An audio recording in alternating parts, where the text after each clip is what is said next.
The letter arrived on a Tuesday morning, carried by a messenger who looked like he would rather be anywhere else.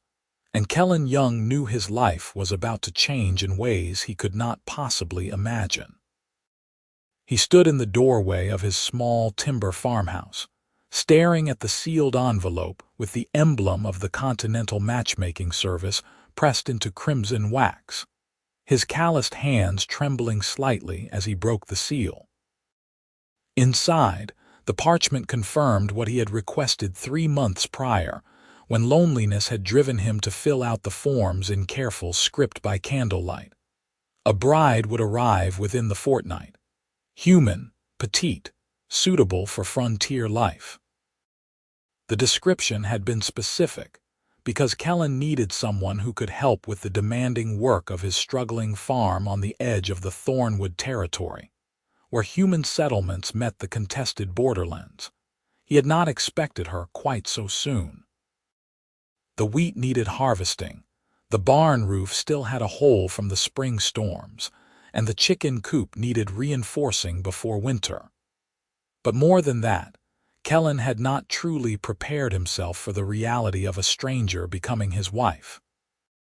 At 28 years old, he had spent the last decade alone after his parents succumbed to the fever that swept through the settlement. The farm, small but serviceable, sat on 40 acres of cleared land with another 60 of forest backing up to the mountains. It was honest work, hard work, and impossibly lonely work. The morning she was supposed to arrive, Kellan rose before dawn and cleaned the house with frantic energy. He scrubbed the wooden floors until they gleamed, changed the linens on the bed in the small guest room, and even picked wildflowers to place in a clay jug on the kitchen table. The flowers looked ridiculous, he decided, but left them anyway. By mid-morning, he had changed his shirt 3 times, settling finally on a simple linen tunic that was only slightly patched at the elbows. His dark hair, usually unruly, he combed back with water from the well. His reflection in the small mirror above the wash basin showed a man weathered by sun and work, with honest brown eyes and a jawline that needed shaving. He decided against shaving. There was not enough time. The wagon appeared on the dirt road just after noon, a sturdy covered transport pulled by 2 draft horses. Kellan walked out to meet it, his heart hammering against his ribs. This was it, his bride, his future. He tried to summon a welcoming smile as the driver pulled the horses to a stop and climbed down from the seat. The man was portly and red-faced, and he glanced at Kellan with something that might have been pity or amusement. "You Kellan Young?" the driver asked, though he clearly knew the answer. "I am," Kellan confirmed, trying to peer around the man toward the covered wagon.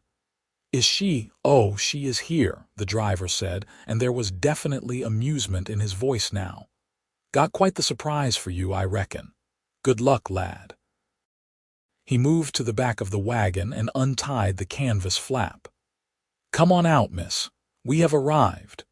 What emerged from the wagon made Kellan take an involuntary step backward.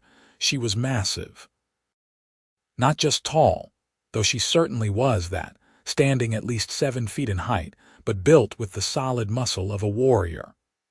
Her skin was the deep green of summer leaves, smooth and marked with faint white scars along her powerful arms.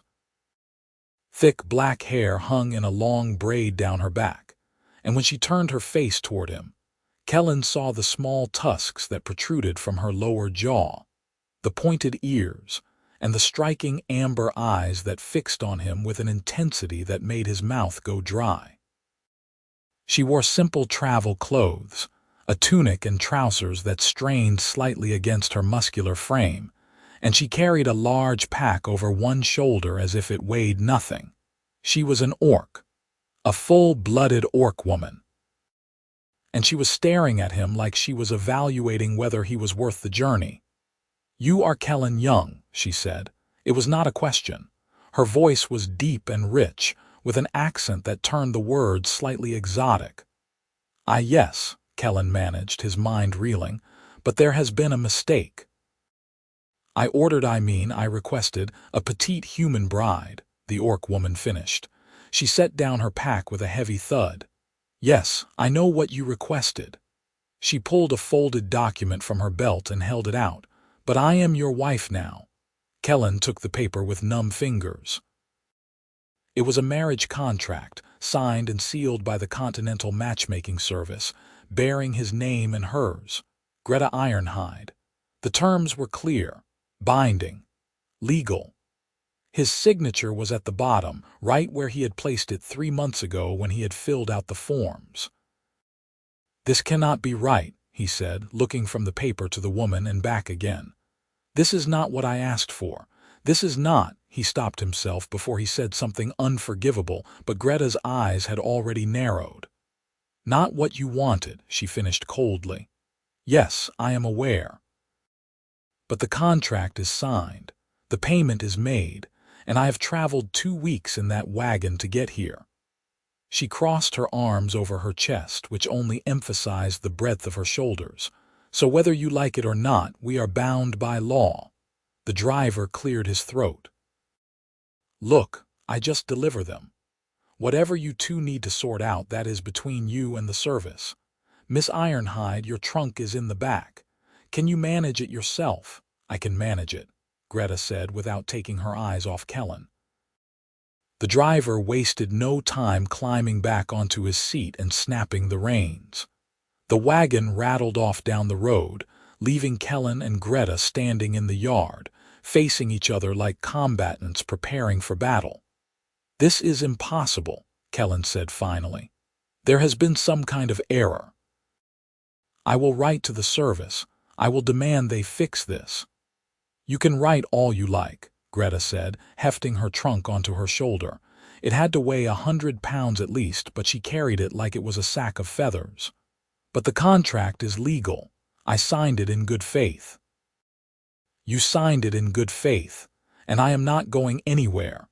"You cannot be serious," Kellan said, following her as she walked toward the house. "You cannot possibly want to be married to me, a human, on a farm in the middle of nowhere." Greta stopped at the door and turned to face him. Up close, she was even more imposing. She had to duck slightly to fit through the doorframe. "One has nothing to do with it," she said quietly. "I made a choice, and I will honor it." She disappeared inside, leaving Kellan standing in the yard, the marriage contract crumpling in his fist. Inside, Greta set down her trunk in the small living area and looked around with an appraising eye. The house was clean, she would give him that. Simple but well maintained. The furniture was handmade but sturdy. A fire crackled in the hearth, and those ridiculous wildflowers sat on the table like an apology. She felt a sharp pang of something that might have been regret or guilt. The human had clearly tried. He had prepared for a wife, just not her. She heard him enter behind her, his footsteps hesitant on the wooden floor. "Why?" he asked. The anger had drained from his voice, leaving only confusion. "Why would you do this? Why would you sign up to marry a human stranger?" Greta did not turn around. "The same reason you did, I imagine." Desperation. That silenced him for a moment, then he said, "I need to feed the chickens. There is stew on the stove if you are hungry. The guest room is through that door." He pointed without looking at her. "We will figure this out tomorrow." He left through the back door, and Greta heard him walking across the yard toward the outbuildings. She moved to the window and watched him disappear into the barn. He moved with the easy competence of a man accustomed to hard work. His shoulders set with tension she could read even from this distance. She had known this would be difficult. She had known she would not be welcome. But the driver's words as they had traveled had prepared her for outright hostility, perhaps even violence. Some human men, he had warned her, would see an orc wife as an insult worthy of rage. But Kellan Young had looked more confused than angry. Shocked, certainly, but not cruel. Still, she could not stay where she was not wanted. That much was clear. She would give it a few days. Let him write his letters to the service. Let him realize the contract could not be broken without significant penalty to both of them. And then they would find a solution, perhaps an annulment.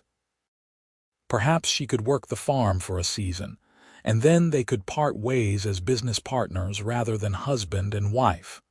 But tonight, she was exhausted. 2 weeks in that wagon had left her muscles sore and her patience frayed. She ladled herself a bowl of stew, found it surprisingly good, and ate standing at the window, watching the sun sink toward the horizon. When Kellan returned as darkness fell, he found her sitting at the table, the empty bowl pushed aside, her hands folded in front of her. "I will sleep in the barn," she said before he could speak. "You should not have to give up your bed." "The guest room has a bed," Kellan said stiffly. "You can sleep there." "The bed will not hold me," Greta said bluntly. "I am too heavy. The barn is fine." "Then I will sleep in the barn," Kellan said. "You are my wife, apparently. Even if I do not understand how or why, I will not make you sleep with the animals." They stared at each other across the small kitchen, the standoff ridiculous and painful at the same time. "This is foolish," Greta said finally. "The barn has plenty of hay. I have slept in far worse places. Keep your bed, Kellan Young. I do not need your guilt." She stood, towering over him even from across the room, and retrieved her pack. "I will see you in the morning. And then we will decide what to do about this mess." She left before he could argue further, crossing the yard to the barn under the light of a rising moon. Inside, she found it exactly as she expected. Clean, organized, smelling of hay and animals.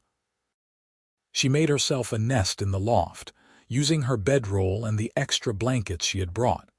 It was not comfortable, but it was private, and that was something. Below, she heard the chickens settling in for the night. A cow lowed softly. And in the distance, through the open loft window, she could see the light still burning in the farmhouse window. Kellan Young sat at his kitchen table, the marriage contract spread out in front of him, and tried to understand how his life had gone so catastrophically wrong. He had wanted a wife, a partner, someone to help with the farm and perhaps, eventually, to care about. He had not wanted this. An orc woman who looked like she could snap him in half without effort. A stranger who spoke with cold dignity and slept in his barn rather than accept his hospitality. But the contract was clear, and breaking it would cost him nearly everything he had. The service demanded payment up front, and they did not offer refunds. He had sold his only horse to afford the fee. If he refused to honor the contract, they would sue him for breach, and he would lose the farm. He was trapped, and so was she. He thought about her words, desperation. What could drive an orc woman to sign up for a mail-order bride service? Orcs were not exactly welcomed in human society, but they had their own communities, their own culture.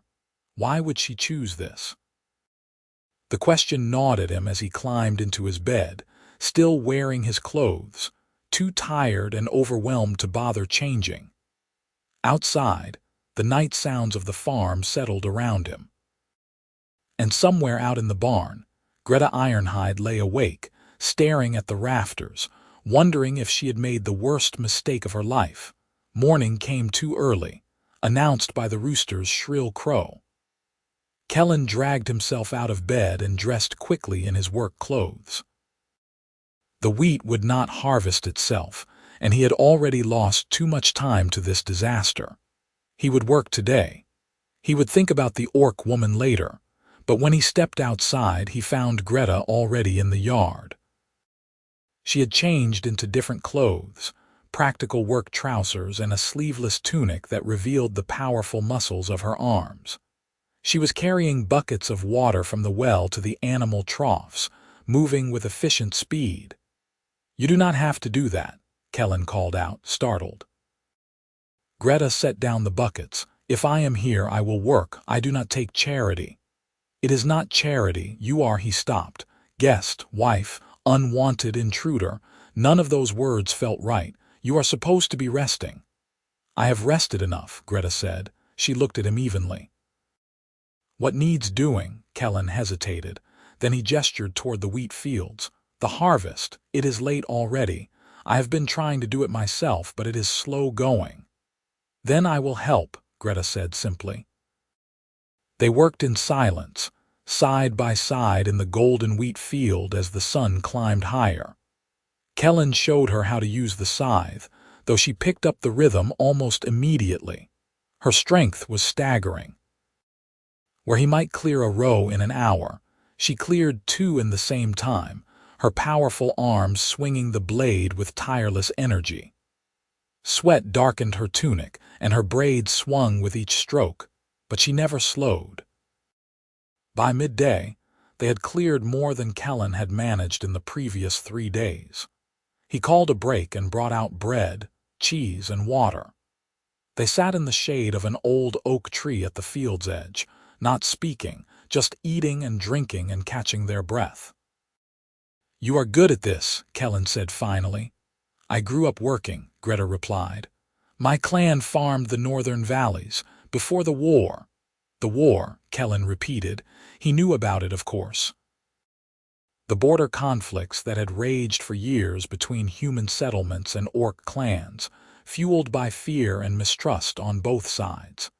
It had ended 5 years ago with an uneasy truce, but the scars remained. My family is dead, Greta said flatly. The farm was burned. I survived because I was away, hunting in the mountains. She took a long drink of water. When I came back, there was nothing left. Kellan felt a chill despite the heat. I am sorry. Why, you did not do it. Greta's voice was matter of fact, but there was pain underneath. I drifted for a few years after that. Worked as a guard, a laborer, whatever I could find. But humans do not trust orcs, and orcs do not trust someone who works for humans. I was caught between. So you signed up to be a bride, Kellan said slowly. So I signed up to be a bride, Greta confirmed. She looked at him, and for the first time, there was something vulnerable in her amber eyes. I thought perhaps a human who was desperate enough to marry an orc might be desperate enough not to care what I am. I thought perhaps I could find a place where I belonged. The words hit Kellan like a fist to the chest. He had been so focused on his own disappointment, his own frustration, that he had not considered what she had risked by coming here. She had given up whatever life she had built and traveled 2 weeks to a strange farm to marry a man who had made it clear he did not want her. I am sorry, he said again, and this time he meant it differently. I should not have reacted the way I did yesterday. You were right. The contract is legal, and you have honored your part of it. I have been. He searched for the word. Unfair. Greta studied him for a long moment. Then she said, You were surprised. Anyone would be. But if we are going to make this work, even temporarily, we need to be honest with each other. Can you do that? I can try, Kellan said. Then here is my honesty, Greta said. I do not expect you to love me. I do not even expect you to like me, but I will work. I will earn my keep. And when the harvest is done, if you still want to find a way out of this contract, I will not fight you.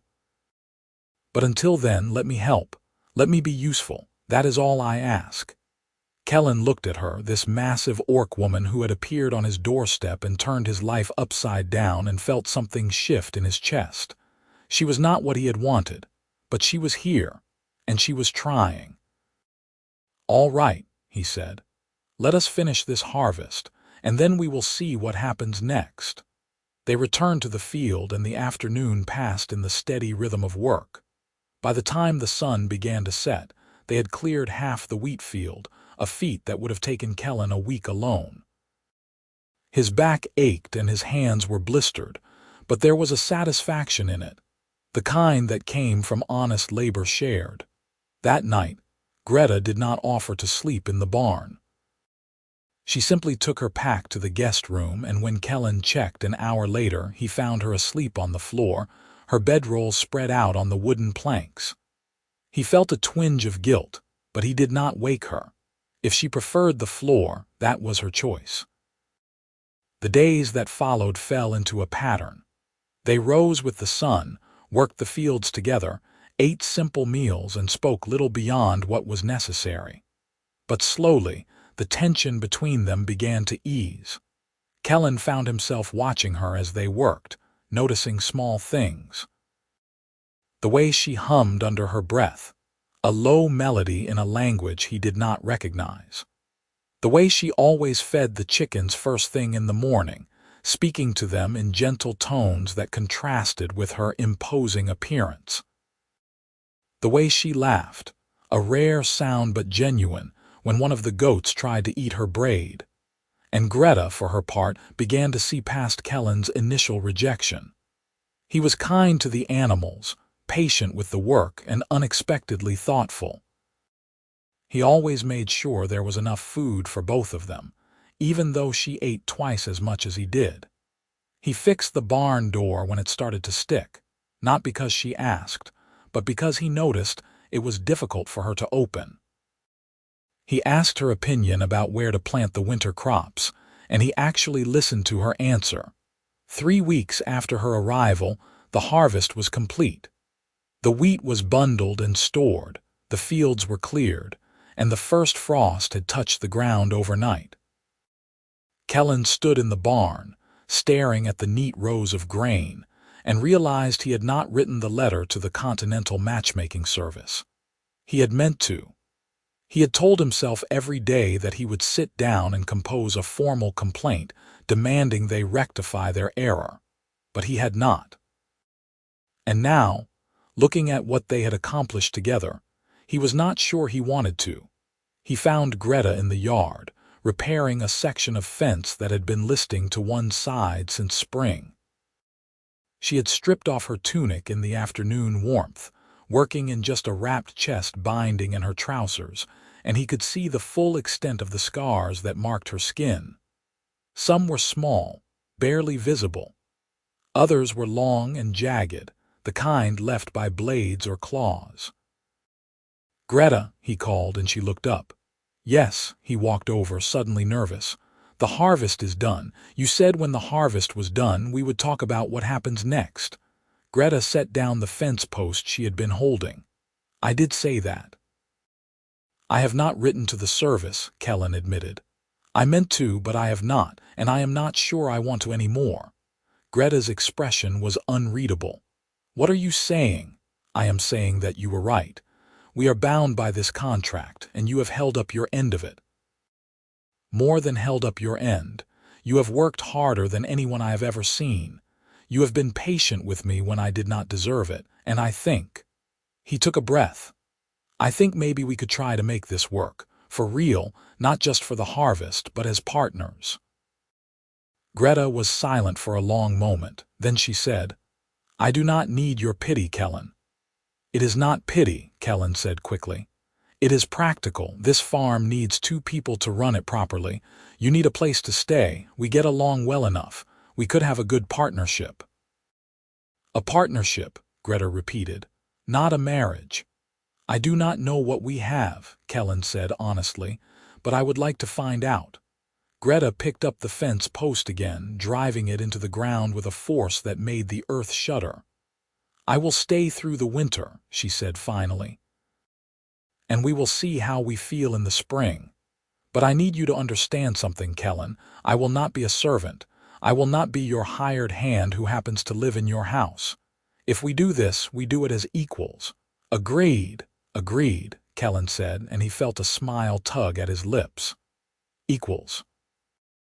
Winter came early that year, sweeping down from the mountains with biting winds and heavy snow.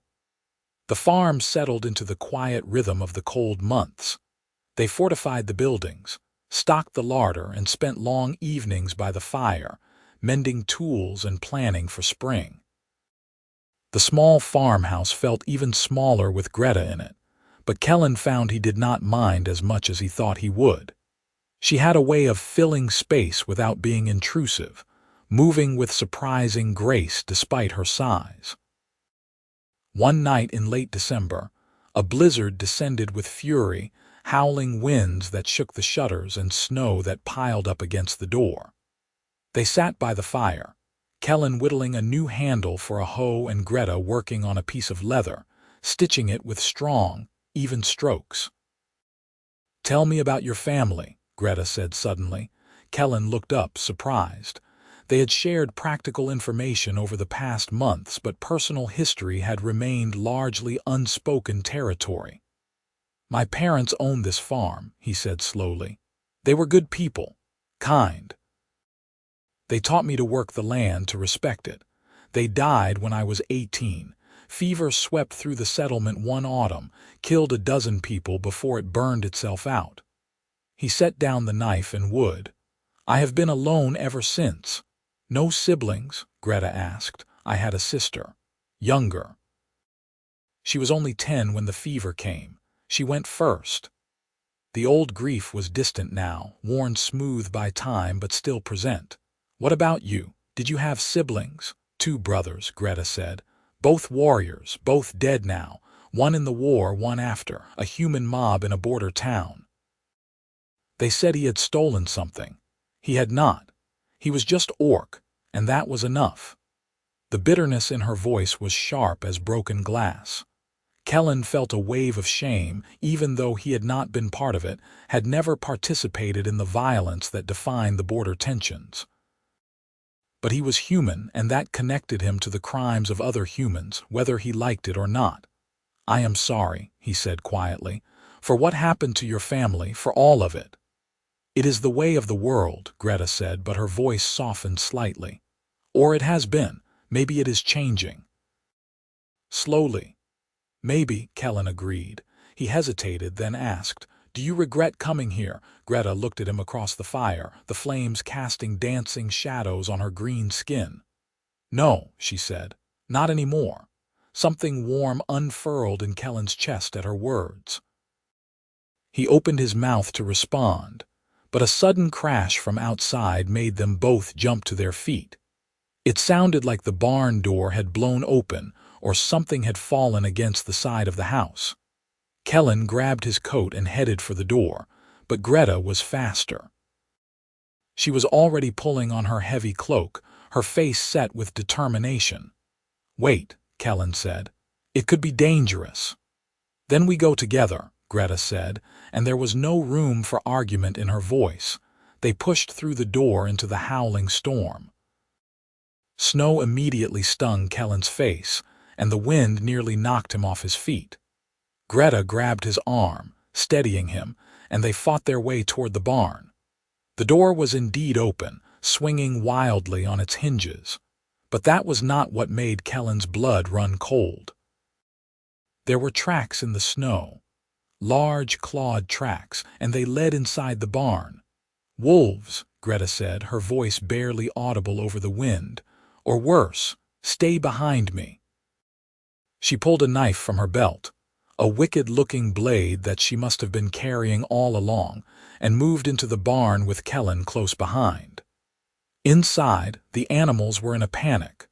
The chickens shrieked, the goats bleated, and the cow was kicking at her stall. And in the corner, illuminated by the swinging lantern, was a creature that made Kellan's stomach drop. It was not a wolf.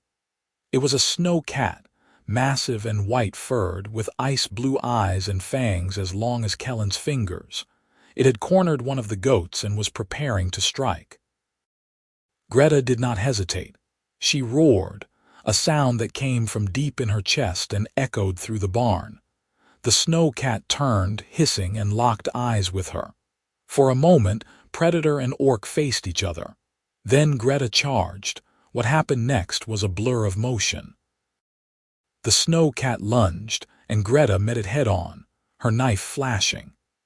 They collided with a force that shook the barn, and Kellan could only watch in horror as they grappled. Claws raked across Greta's arm, and she grunted in pain but did not let go. She drove the knife into the creature's shoulder, and it yowled, breaking free and backing toward the door.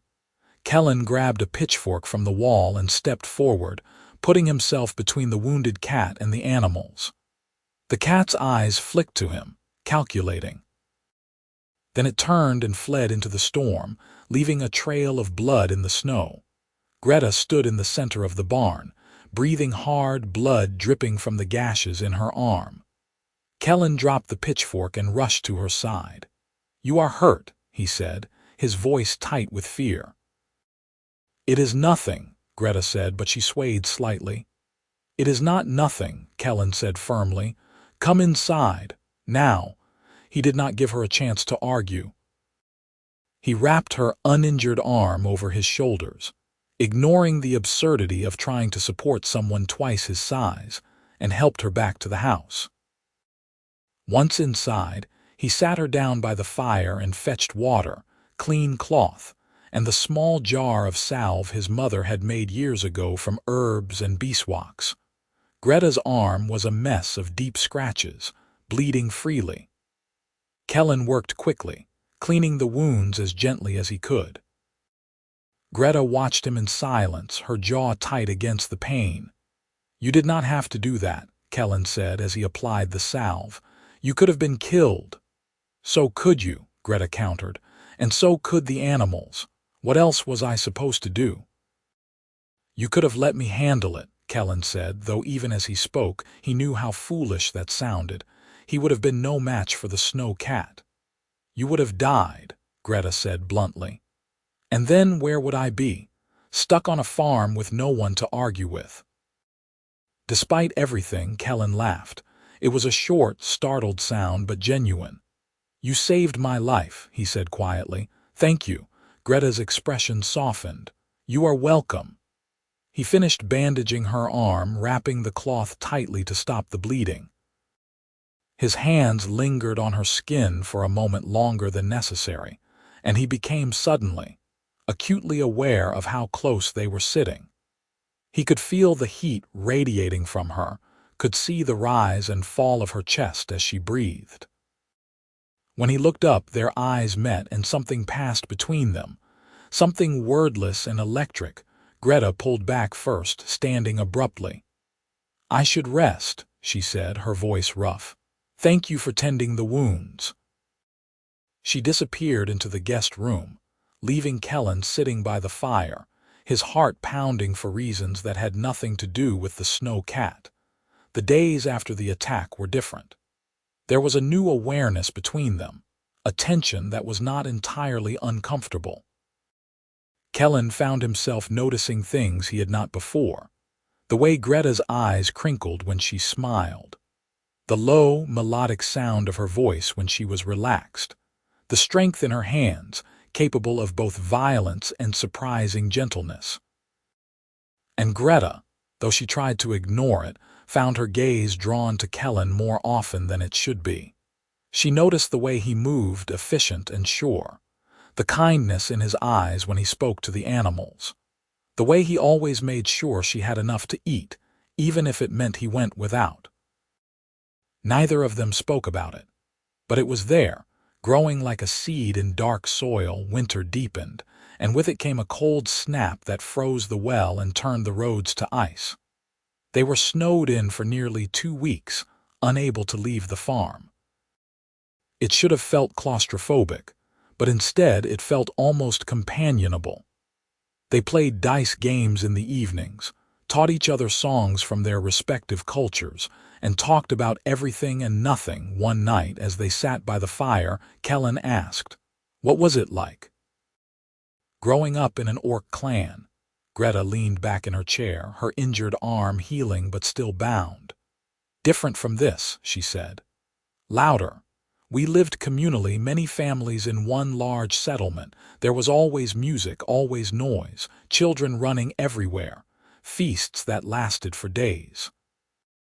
Her voice grew wistful. "It was chaotic, but it was home." "Do you miss it?" Kellan asked. "Every day," Greta admitted. "But that world is gone now. The war scattered the clans. Some reformed in the mountains, but they are different now. Harder. Less welcoming to those who do not fit their idea of what an orc should be." She looked at him. "I could not go back even if I wanted to. I have worked with humans. I have lived among them. That makes me a traitor in their eyes." "That is not fair," Kellan said, anger flaring on her behalf. Life rarely is, Greta said with a shrug. But I have made my peace with it. This is my life now, here, with you. The words hung in the air between them, heavy with meaning. Kellan felt his pulse quicken. With me, he repeated softly. Greta met his eyes, and for once she did not look away. Yes, with you. He wanted to say something, to give voice to the feelings that had been building for months, but the words tangled on his tongue. Instead, he reached out and placed his hand over hers where it rested on the arm of the chair. Her skin was warm, the texture slightly rough from work and scars. Greta looked down at their joined hands, then back up at him. Kellan, she said quietly, what are we doing? I do not know, he admitted, but I know I do not want you to leave when spring comes. The contract is for a year, Greta said. I will not leave before then. That is not what I mean, Kellan said. He took a breath. I mean I want you to stay because you want to, not because of a contract, because you choose to. Greta's eyes widened slightly. You are asking me to stay. I am asking you to give this a real chance, Kellan said. Not as a partnership, not as a business arrangement, as a marriage, a real one. For a long moment, Greta said nothing.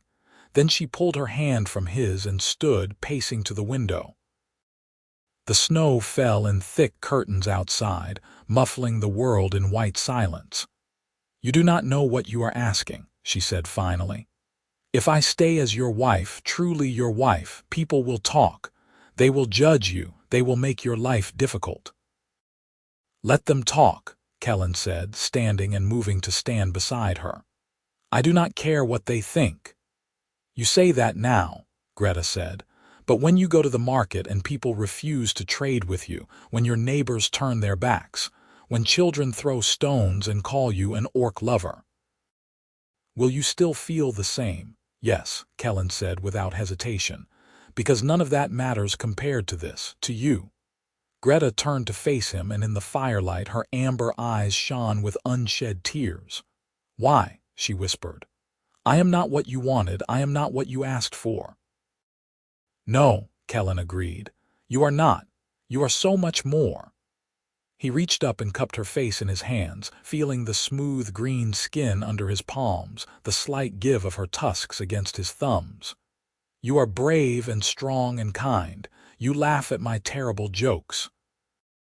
You work harder than anyone I have ever known. You saved my life, and I think I am falling in love with you. The tears spilled over then, tracking down Greta's cheeks. I do not deserve this, she said, her voice breaking. I do not deserve you. You deserve everything, Kellan said fiercely. And I will spend the rest of my life proving it to you if you let me. Greta closed her eyes, and when she opened them again, they were filled with a vulnerability Kellan had never seen before. I am afraid, she admitted. I am afraid this is a dream. I am afraid I will wake up and be alone again. Then I will be here when you wake, Kellan said. Every morning, for as long as you will have me. Greta made a sound that was half laugh, half sob, and pulled him into her arms. He wrapped his arms around her waist, pressing his face against her chest, and felt her bury her face in his hair. They stood like that for a long time, holding each other as the fire crackled and the snow fell outside. When they finally pulled apart, Greta said, I need you to understand something. If I stay, if we do this, I will not hide what I am. I will not pretend to be something I am not. I am orc. I am proud of that, and I need you to be proud of it too. I am proud of you, Kellan said, all of you.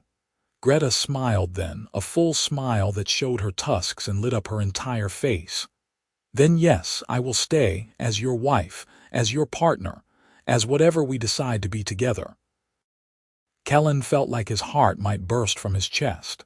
He stood on his toes and pressed a kiss to her cheek, feeling the warmth of her skin under his lips.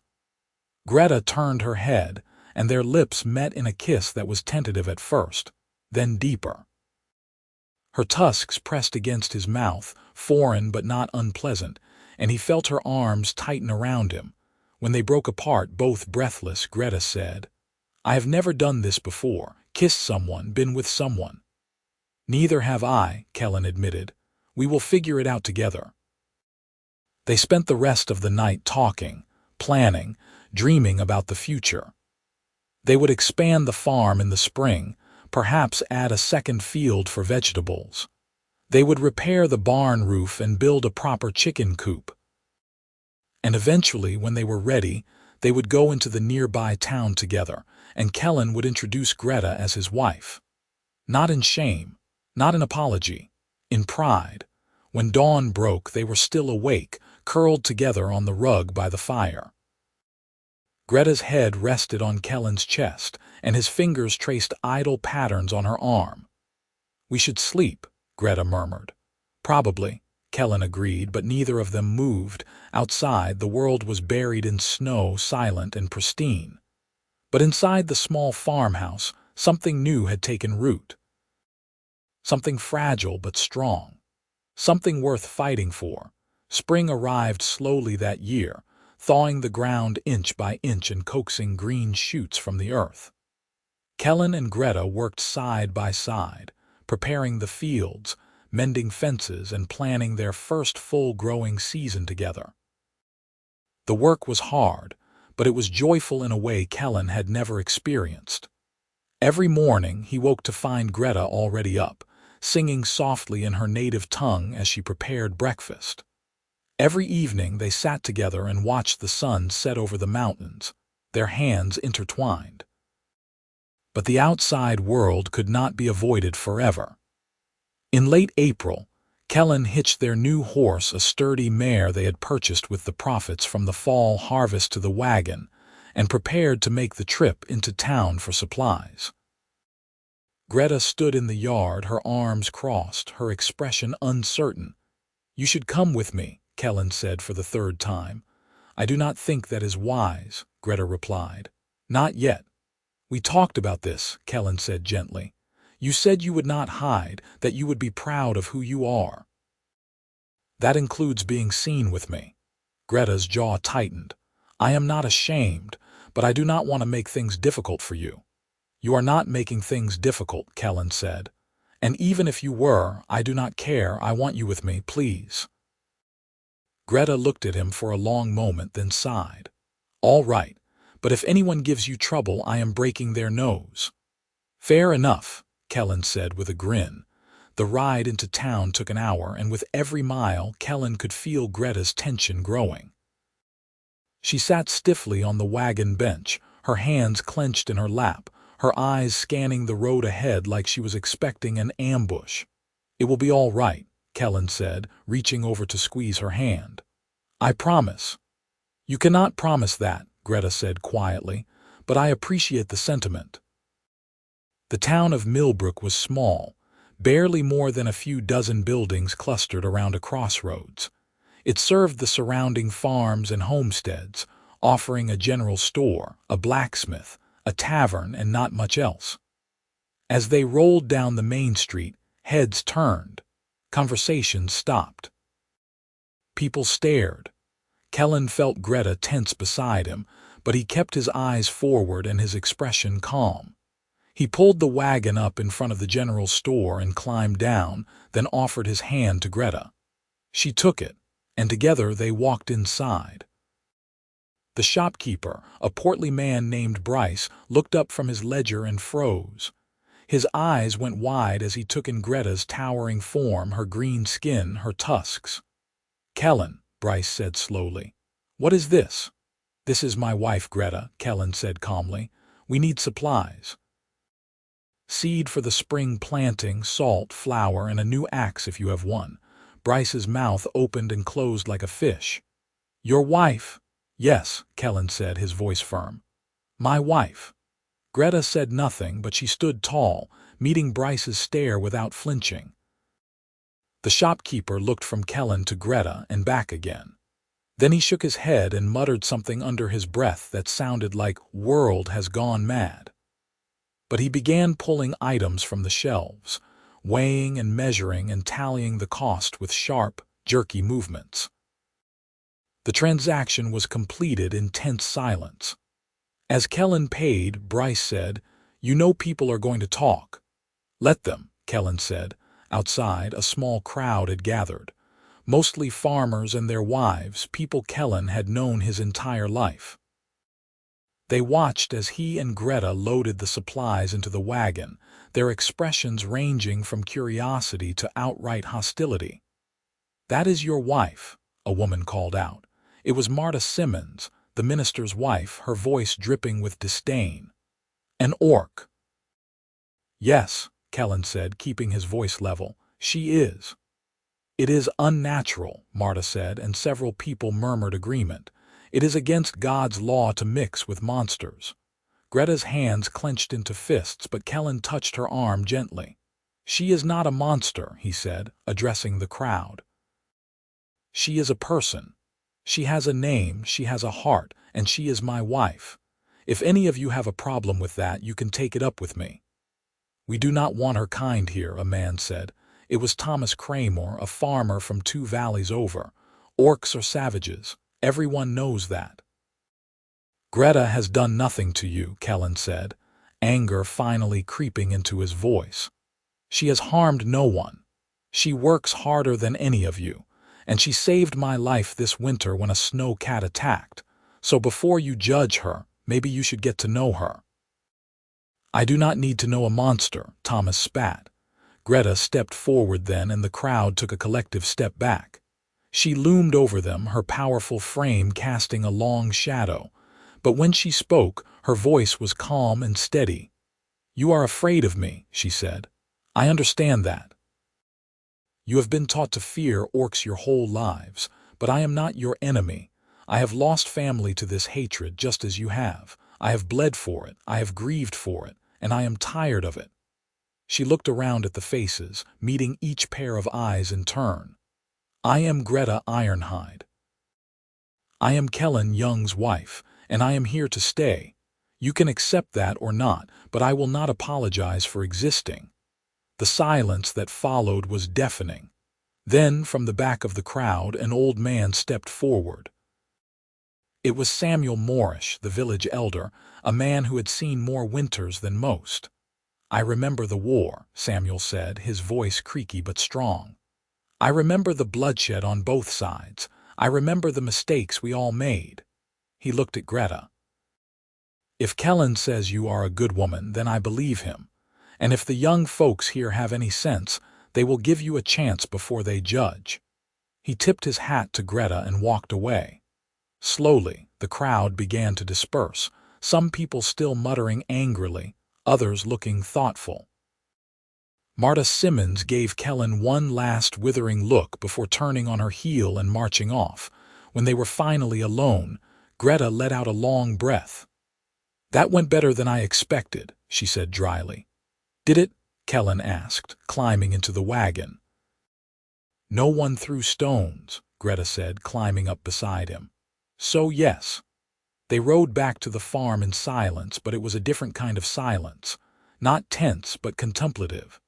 As they pulled into the yard, Kellan turned to Greta and said, "I am sorry. I should have known it would be like that." "You have nothing to apologize for," Greta said. "You stood up for me, you defended me. That is more than I ever expected from anyone." "I will always defend you," Kellan said fiercely. "Always." Greta leaned over and kissed him, slow and sweet, and when she pulled back, her eyes were shining. "I know," she said, "and that is why I love you." It was the first time she had said the words out loud. Kellan felt his throat tighten with emotion. "I love you too," he said, "more than anything." They unloaded the wagon together, and as the sun set over the farm, they stood in the doorway of their home, arms around each other, and watched the stars appear one by one in the darkening sky. The weeks that followed were not easy. There were more trips to town, and each one brought new challenges. Some people slowly began to accept Greta's presence, greeting her with cautious nods or brief conversations. Others remained hostile, going out of their way to make their disdain known. But Kellan and Greta faced it together, and that made all the difference. They planted the spring crops, and Greta's knowledge of farming proved invaluable. She knew tricks for protecting seedlings from late frosts, for encouraging strong root growth, for maximizing yield. The farm began to thrive in ways it never had when Kellan worked alone. In June, a neighboring farmer named Marcus Young, a distant cousin of Kellan's, stopped by to ask for help repairing a broken plow. He was polite but wary around Greta, and she kept her distance, working on her own tasks while Kellan and Marcus worked on the plow in the barn. But when Marcus injured his hand on a sharp piece of metal, it was Greta who came running with clean cloth and salve. She bandaged the wound with gentle efficiency, and Marcus watched her with wide eyes. "Thank you," he said quietly when she finished. Greta nodded. "You are welcome." Marcus looked at Kellan. "You are lucky to have her." "I know," Kellan said. After Marcus left, Kellan found Greta in the garden, pulling weeds with more force than necessary. He sat down beside her and said, "That was kind of you, helping him." "He was injured," Greta said with a shrug. "What else was I supposed to do? You could have ignored him," Kellan pointed out. "He has not exactly been friendly." "No," Greta agreed, "but maybe that will change, one person at a time." Kellan took her hand and pressed a kiss to her knuckles. "You are a better person than most people deserve." "I just want to live my life in peace," Greta said. "Is that so much to ask?" "No," Kellan said. "It is not." Summer arrived in full force, bringing long days of sweltering heat and hard work. The crops grew tall and green, and the animals thrived under Greta's care. Kellan and Greta fell into a rhythm, working during the day and spending their evenings in quiet companionship. They talked about everything, shared their hopes and fears, and learned each other in ways both profound and mundane. One night in late July, as they lay in bed together, Greta said, "I want to do the hand fasting." Kellan propped himself up on one elbow. "The what?" "The hand fasting," Greta repeated. "It is an Orc tradition, a ceremony where two people bind their lives together. It is like a human wedding, but more personal. We would speak our vows to each other, bind our hands together with cord, and exchange gifts." "We are already married," Kellan said, though his heart was racing with excitement at the idea. "We signed the contract." "That was a legal arrangement," Greta said. "This would be for us, to honor what we have chosen together." She looked at him, her amber eyes serious. "But only if you want to. I do not want to force my traditions on you." "I want to," Kellan said immediately. "When do we do it?" "Traditionally, it is done under the full moon," Greta said. "The next one is in 3 days." "Then 3 days it is," Kellan said, grinning. They spent the next 3 days preparing. Greta wove a cord from strands of their hair, mixing her black with his brown until they were inseparable. Kellan carved her a small wooden figurine, a bird in flight, and she forged him a knife with a handle wrapped in leather. They cleaned the house, cooked a feast, and on the night of the full moon they walked out into the fields together. The moon hung huge and silver in the sky, bathing the world in soft light. Greta took Kellan's hands in hers, and they stood facing each other among the wheat. "Kellan Young," Greta said, her voice steady and strong. "I came to you as a stranger. You could have turned me away. You could have seen only what I am and not who I am. But you looked past the surface. You saw me. You gave me a home when I had none. You gave me hope when I had forgotten what it felt like. You gave me love when I thought I was unworthy of it. I vow to stand by your side. I vow to work beside you, to laugh with you, to hold you when you grieve. I vow to protect you with everything I have. I vow to love you until my last breath and beyond." Tears streamed down Kellan's face as he spoke his own vows. "Greta Ironhide, you came into my life like a storm, unexpected and overwhelming. You challenged everything I thought I knew. You showed me strength I did not know existed. You showed me kindness that defied every prejudice I had been taught. You saved my life. You saved my farm. You saved me from a loneliness I did not even realize was killing me. I vow to stand by your side. I vow to defend you against anyone who would harm you. I vow to honor your past and build a future with you. I vow to love you with everything I am, for as long as I live." Greta wrapped the cord around their joined hands, binding them together. "With this cord we are bound. 2 lives made one, 2 hearts beating as one. Let no one break what we have forged together." Kellan leaned up and kissed her, and Greta pulled him close, their bound hands pressed between them. The moon shone down on them and the wheat whispered around them, and for that moment the world was perfect. They exchanged their gifts, and Greta's eyes shone with tears when she saw the carved bird. "It is beautiful," she whispered. "You are free," Kellan said, "and you always will be. No matter what happens." Greta gave him the knife and he tested the blade with his thumb, finding it wickedly sharp. "So I can protect what is mine," she said. "Always," Kellan promised. They walked back to the house hand in hand, the cord still binding them, and made love for the first time under the light of the moon streaming through the window. It was tender and awkward and perfect, and when they finally fell asleep in each other's arms, both felt more whole than they ever had before. Autumn came, and with it the second harvest.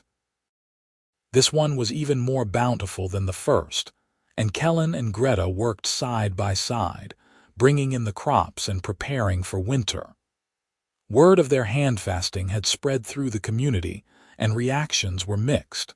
Some people shook their heads in disapproval. But others, slowly, began to soften. Marcus Young stopped by again in October, this time bringing his wife and 2 children. The children were shy around Greta, peeking at her from behind their mother's skirts, but Greta knelt down and spoke to them gently, showing them the chickens and letting them collect eggs. By the end of the visit, the children were laughing and chattering, and Marcus's wife pulled Kellan aside. "She is good with them," she said quietly, "better than I expected." "She is good with everyone," Kellan said, "if people would give her a chance." The woman nodded slowly. "Perhaps we have been too quick to judge." It was a small victory, but it felt enormous. Winter returned, but this year it was different. The house felt warm and full. They had enough food stored away, the animals were healthy, and they had each other. On the coldest nights, they curled up together by the fire, and Greta taught Kellan words in her native language while he taught her songs his mother used to sing. One night in January, as snow fell softly outside, Kellan said, "Do you think we will have children someday?" Greta looked up from the sock she was darning. "I do not know if that is possible. Humans and orcs are different species." "But not that different," Kellan said. "There are stories. Half-orcs, people who have both human and orc blood." "Stories," Greta said, "but stories often have truth in them." She set down the sock. "Would you want children with you?" "Yes," Kellan said without hesitation, "but only if you want them too." Greta was quiet for a long moment. Then she said, "I would like that, to have a family again, to raise children who know both our worlds, who are taught to see past the hatred." She smiled. "But let us get through another harvest first." "Deal," Kellan said, grinning. Spring came again, and with it new beginnings. They planted new crops, repaired the barn roof, and built a proper addition onto the house, giving them more space and a larger bedroom. The farm continued to prosper, and slowly, more people began to accept Greta. Samuel Moorish visited often, bringing news from town and always treating Greta with respect. Marcus Young and his family became regular visitors, and the children adored Greta, climbing on her like she was a tree and begging her to tell them stories about her clan. But there were still those who refused to accept them. Marta Simmons continued to preach against their union from the church steps, and Thomas Kramer went out of his way to spread rumors and lies. It hurt, but Kellan and Greta had learned to let it go. They had each other, and that was enough. In late spring, a letter arrived from the Continental Matchmaking Service. Kellan opened it with trepidation, expecting a bill or a complaint. Instead, it was a simple form letter asking for a report on the success of the match. There was a section for complaints, a section for testimonials, and a section for renewals. Kellan sat down at the table and filled it out carefully. Under testimonials, he wrote, "I requested a petite human bride. I received Greta Ironhide, an orc woman. It was not what I asked for. It was infinitely better. She is my wife, my partner, and my best friend. I cannot imagine my life without her. Thank you for your mistake. It was the greatest gift I have ever received." He signed it, sealed it, and sent it off with the next traveler heading toward the city. A month later, a response arrived. It was brief. "We are pleased to hear of your satisfaction. Best wishes for your future together."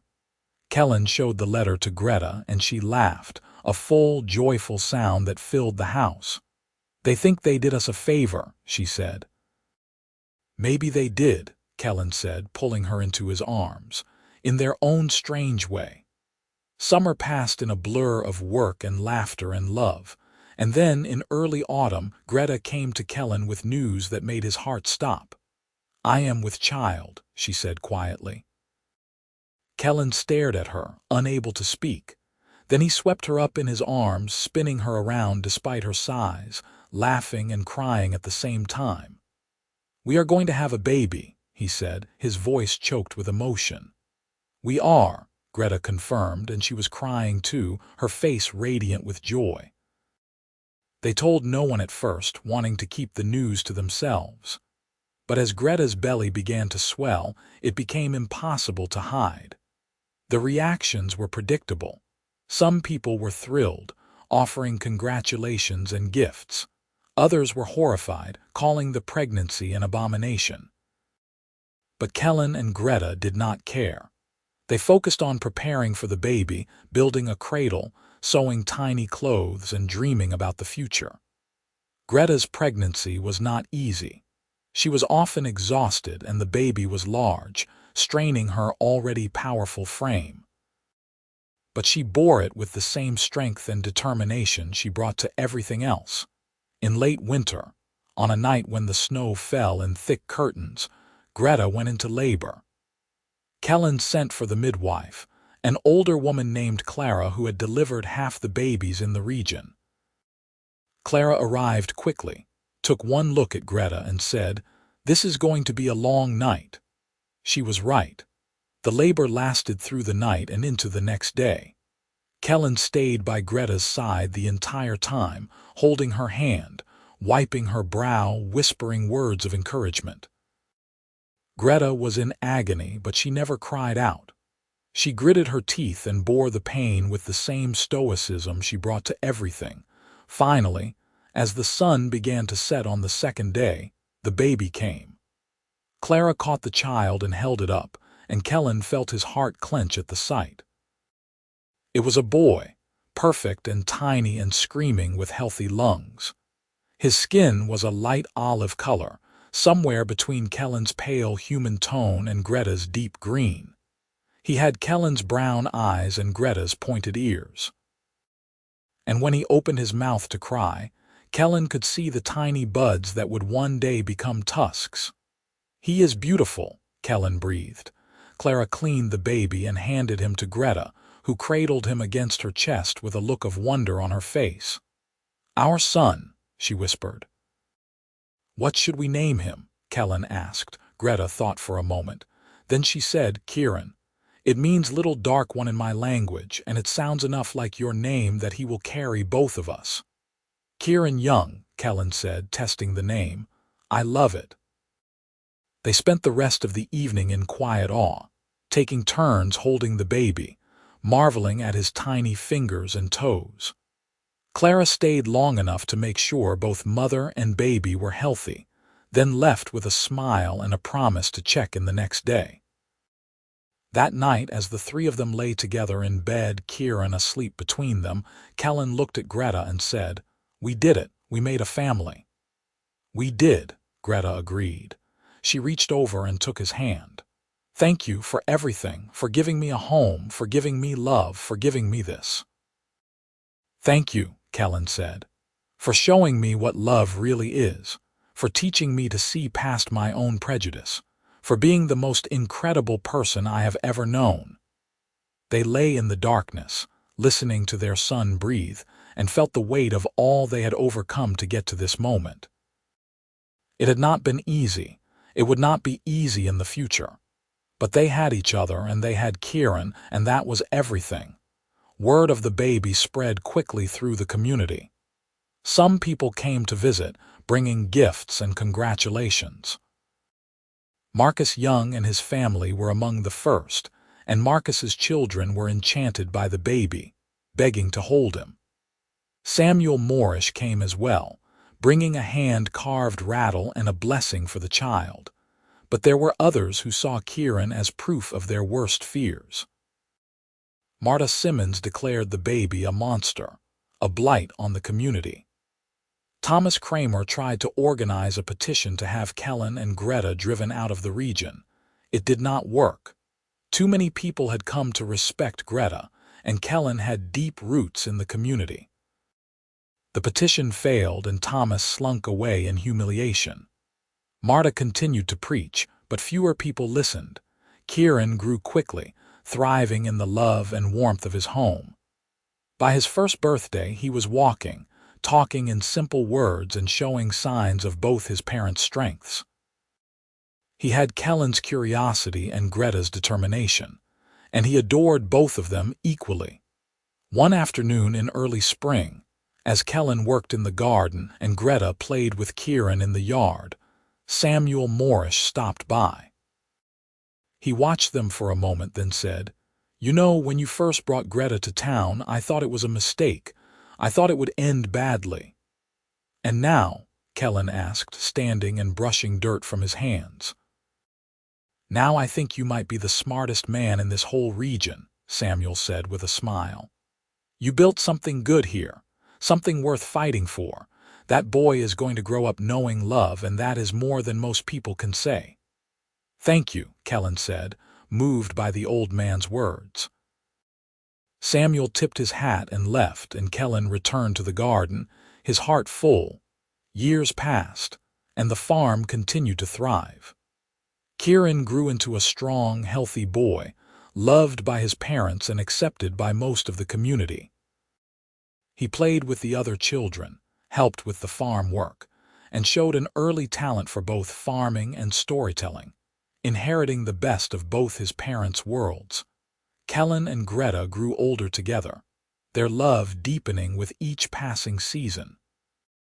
They faced challenges: droughts, harsh winters, the occasional resurgence of prejudice, but they faced them together, and that made all the difference. One evening when Kieran was 5 years old, he asked, "Mama, why do some people say mean things about you?" Greta knelt down so she was eye level with her son. "Because they are afraid," she said gently. "They do not understand people who are different from them, and fear makes people say cruel things." "But that is not fair," Kieran said, his small face screwed up in anger. "No, it is not," Greta agreed. "But that is why it is important to be kind, to show people that different does not mean bad. Can you do that?" Kieran nodded solemnly. "I can try." "That is all anyone can do," Kellan said, ruffling his son's hair. "Try and never give up." On a warm summer evening when Kieran was 7, the family sat outside watching the stars. Kieran had fallen asleep between his parents, his head on Greta's lap. Kellan looked at his wife, her face peaceful in the starlight, and felt a surge of gratitude so intense it took his breath away. "I love you," he said quietly. Greta looked at him and smiled. "I love you too, more than I ever thought possible." "Do you ever regret it?" Kellan asked. "Coming here, marrying me?" "Not for a single moment," Greta said firmly. "This is the life I was meant to have. You are the person I was meant to find, and Kieran is the blessing we were meant to share." She reached over and took his hand. I am exactly where I am supposed to be. Kellan squeezed her hand, his heart overflowing. So am I. They sat in comfortable silence, their son sleeping between them, and watched the stars wheel overhead. The farm was quiet, the animals settled for the night. Somewhere in the distance, a nightbird sang, and in that moment everything was perfect. Years turned into decades, and the farm became a landmark in the region. People spoke of Kellan Young and his orc wife with respect, and their son Kieran grew into a fine young man, strong and kind and wise beyond his years. He would eventually take over the farm, marry a woman from a neighboring homestead, and have children of his own. But that is another story. For now, as the sun set on another day, Kellan and Greta sat on the porch of the home they had built together, their hands intertwined, their hearts full. They had faced prejudice and hardship. They had weathered storms, both literal and metaphorical, and they had emerged stronger for it. Kellan looked at his wife, still as beautiful to him now as she had been the day she stepped out of that wagon, and said, "I ordered a petite human bride." "I got you instead, best mistake anyone ever made." Greta laughed, the sound warm and rich. "I said I was your wife now, and I meant it. Forever." "Forever," Kellan agreed. And as the stars began to appear in the darkening sky, they sat together, two souls bound by love and choice, and knew they had found exactly what they needed in each other. The world might not always understand, but they did, and that was enough. The farm stood strong, a testament to what could be built when two people chose love over fear, acceptance over prejudice, and hope over despair. It was a legacy that would endure for generations, a story that would be told around fires and dinner tables for years to come. But more than that, it was home. Their home. Built together, loved together, and cherished together, and that in the end was all that mattered.